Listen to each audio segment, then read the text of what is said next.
So whether you like it or not, this is everything you want to know about labyrinths. I'm up here sharing ideas. You don't have to believe in anything that I say. So the labyrinth originally was probably 400 BC. It was designed and built by a legendary artificer named Dalius for King Minos of Crete at Konos. Its function was to hold the Minotaur. The Minotaur is an animal man, half animal, half man.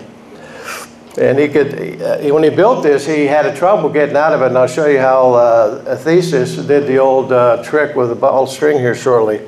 And this coin here is basically what a labyrinth looked like in the old days. So the Minotaur basically that was in the labyrinth was a very treacherous thing, and he'd get rid of all his people by putting them down there. It's dark, he'd scare them between a half man and a half animal. So here's what we need to look at old buddy Theseus. Look at his buddy here, he's carrying a roll of twine, so when he comes through here, he's going to know where he has to get back out at. He's got his sword ready. Here's our old buddy going to get him. Now this buddy here, again, this guy's pretty buff. He just come off the movie Magic Mike. But as we all know through the movie ideas, he never makes it. He's going to die anyways. But this guy's all buffed up. This is for the people who want to need a little gore on a Friday night. So these are kind of some of the basic formats of labyrinths. I'll show you all kinds of different ones. I like this one, and this is what Fred and Harriet basically had, the chakra labyrinth, so you go through the chakras as you walk through it. This is another crazy designs. Now you take a look at this, you go crazy, and this one here, and I'll show you the different designs and patterns. So my whole challenge tonight is to let you find the 37 labyrinths that Phil made a list for over here, so you can go walk some if you like to. So a labyrinth basically is another form of meditation. Journey along the labyrinth could represent one's own personal journey towards inner wisdom and peace. It's believed that labyrinths, again, in the 400 BC, and even our friends at Google in 2011 put a labyrinth up on their campus. This labyrinth here, if anybody's been there before, is on Mount Shasta. And notice how simple it is. There's nothing but stones, bare ground, but it's in Mount Shasta, high, high energy. Nothing fancy, no maintenance, beautiful mountains. And we'll see a lot of these later tonight. There are several religions which incorporate the use of labyrinths. One is Judaism, Tree of Life, and all that kind of stuff. Now the problem with this one, this is in a beautiful place. But look how narrow the channels are. And these bushes are not, plastic, they're going to grow. And so you're going to have trouble walking through this. But it's a deliciously beautiful labyrinth. In the mountains, trees all over the place, beautiful. But is it practical? Labyrinths are temples that enhance and balance and bring a sense of the sacred, a place where we can confirm our unity with the cosmos. These structures are space-time temples where we can behold realities and oddly enough transcend space-time. Notice this labyrinth again. I like this. It's out in nature, a lot of trees, a little barrier fence here, big stones that nobody's going to move. So the reason I like this one, it's rocks, it's basic dirt. You're not going to mess this one up. There's no maintenance on this. It's out in the country with beautiful trees. So we'll see some that I'm going to have to put in the healing circle tonight because of their construction. This is called a maze. A maze is not a labyrinth because a maze has dead ends. And all kinds of dead ends. I don't know who's supposed to be in this place, but nobody's going in or out. So a maze has dead ends, and it's not a labyrinth. And so the maze is left brain, rational puzzle. The labyrinth involves the right side of the brain. And let me take a look at this one here. When you walk a labyrinth, you're balancing the hemispheres of your brain. This one is a beautiful one, but not very practical, and I'll talk about this in a second.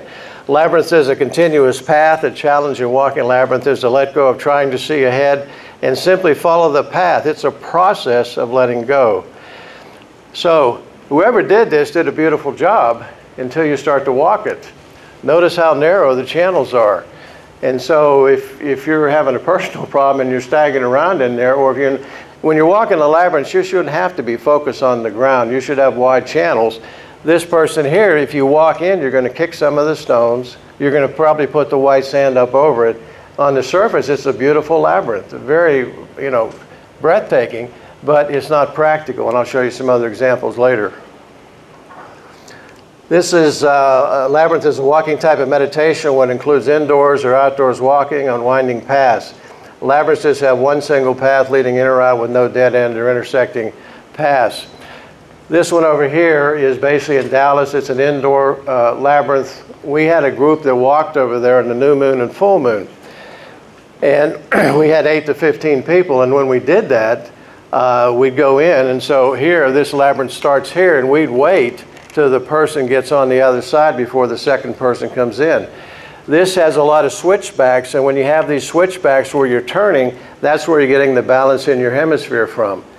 Most of these labyrinths that come from France and all that have the 6 petals inside, or the rose petal, the 6 of them. This is over in Dallas. I'll tell you where this is at later. I really like this one.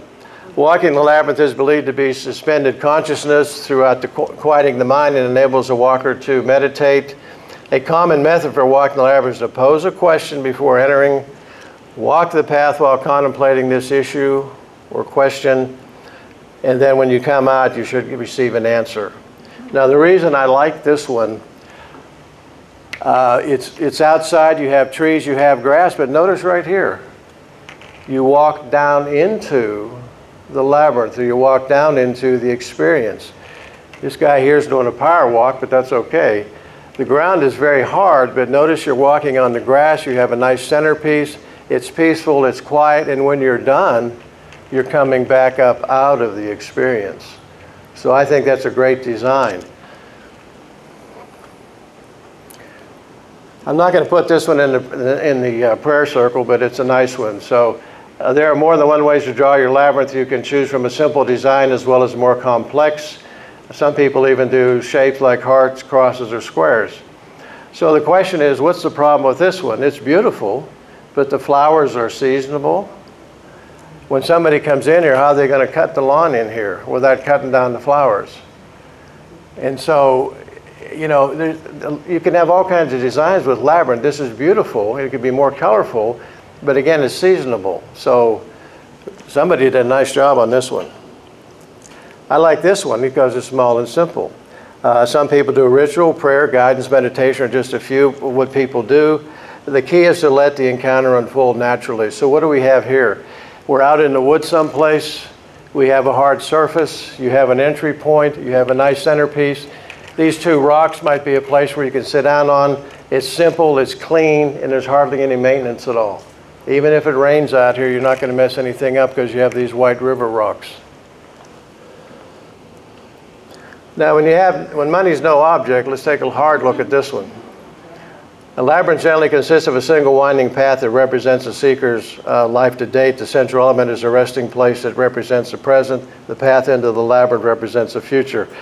So this person, whoever it was, take a look at these entry statues. Here's a faceplate. I can't tell if this is a little girl or a woman, but let's say these hedges are about 6 feet tall. If any of you ever go on 289 up to Amarillo at night, you're trusting that you'll see the signs that are taking you up to Amarillo on 289. But in here, you have a sensory deprivation as such because you can't tell where you're going. So that makes you more open to the walk and be in a more meditative state. Now, I thought they're going to have to take a military helicopter, turn it upside down to cut all these hedges. But I think if they have that kind of money, they can get the hedge committee out there. Now, if you've ever seen the Mormon Tabernacle Choir, at Christmas time, they have the singing Christmas tree. So if you look close, we've got a bunch of aliens up here walking up this centerpiece. So not only do you walk into this thing not knowing where you're going, trusting you're going in the path and be open to any information that comes to you, but when you get in the center, you're going to walk up here, there's people here and here, and then you're going to walk back down again and come out. Man or woman did a fabulous job, but he put a lot of money into it. But notice also all the privacy here, all these trees around here. It's just a beautiful one. This is what happens when you don't have wide enough channels. Each participant starts walking and praying alone, giving space to the person in front and behind of them. If somebody's walking very slow, it's okay to pass. It's not okay to ask the person to walk faster. Once the person reaches the center, they may stay as long as they wish, depending on how many people in the center can hold at one time. Now, if you notice, these people can't really move any faster because there's people in front of them. So way back when I was growing up, my grandfather's name was John. That's where I got my first name. And my mother was the oldest of four like I am. And my grandfather's sister, Mary, we were down at a buffet that night. And she was slowed down and picking at the food. And we wanted to eat. And so my grandfather said to his daughter, my mother says, Mary's got a big feed sack on tonight, because she wanted to really see what happens. Now here's an example of somebody that's motivated. And so this little girl here was being held back for a while. This one up here is doing her prayer work or looking at a smartphone or just diddling around. This girl ain't going to have any of it, so she just pushes her off the diving board. I like that girl. The labyrinth is an escape from the stress of materialism and pressures of modern society, and are used for spirituality, meditation, relaxation, and healing. This is what's called a finger labyrinth. I have a lady friend in Dallas that has a white plastic one, and she's a psychotherapist. So you could knock this one out in 5 or 10 minutes and still get the balancing of the hemisphere, still get the answers to your questions. This is very smooth. I'll show you one we have in Dallas. It's not a good one to walk. You get the same experience, and you can basically walk a labyrinth by just putting your finger in there. Labyrinth walking can be helpful if used in a complementary method of decreased stress and enable relaxation. Now this thing is a beautiful place. This is a medical center in Oregon. Somebody spent a lot of money to put this in. The buildings around to give it privacy, but they forget this is a medical center. And in a medical center, you have people that are not very stable. So when they're walking, I think you want better smooth stones. Because if the stones are not smooth, people maybe can fall over and have a problem. But they spent a lot of money on that and did a nice job. We'll see one downtown Dallas here shortly. This is a little one over in Germany. It looks like a seminary of some kind. So we always give thanks for what the walk has brought you. We notice feelings and thoughts and memories and sensations that accompany you. Find an embodiment way to express your gratefulness. Welcome the wisdom and images which come to you. This is very small. You can only put one person on here at a time, but it is a labyrinth, and it's there for people who want to walk it. I like this one also. It says, I walked a labyrinth and nothing happened. What's wrong? Well, there's really nothing wrong. The lady that I talked about earlier that had her hair done, she basically took her time. She expected to get answers, and she got answers. So when you walk the labyrinth for the first time, you may not get something that comes down real quick. So as you do it and you allow yourself to be in the moment, you will get your answers. Now notice how beautiful this one is. This thing is a gigantic one. Somebody did some great stonework here. The lawn is easy to mow, and it looks like it's a real big one. So it's wide open spaces, it's big, and it's easy to maintain, and it's kind of inviting. Come walk me. This one I'm putting in a prayer circle. Why are you using a labyrinth? The labyrinth facilitates movement. You can face whatever you need to face there. It is not doctrinal or dogmatic. The only dogma you will meet in the labyrinth is your own. So notice this is a centerpiece where people have to come to the center before they go back. But notice how everything is up, off the ground. So when you're walking this narrow path, if you're not focused on it, you can easily fall off and you might sprain your ankle. I have another one like this, also going to be in the prayer circle, that's like this. It's a beautiful concept, but how do you mow this thing, even with golf mowers, without scraping the edge and all that? So it's a beautiful one, but I wish they'd keep it on the ground where it belongs. You're not walking in here because you can see the centerpiece is actually on the grass. So it's nice, it's big, it's huge, but it's not, in my opinion, very practical.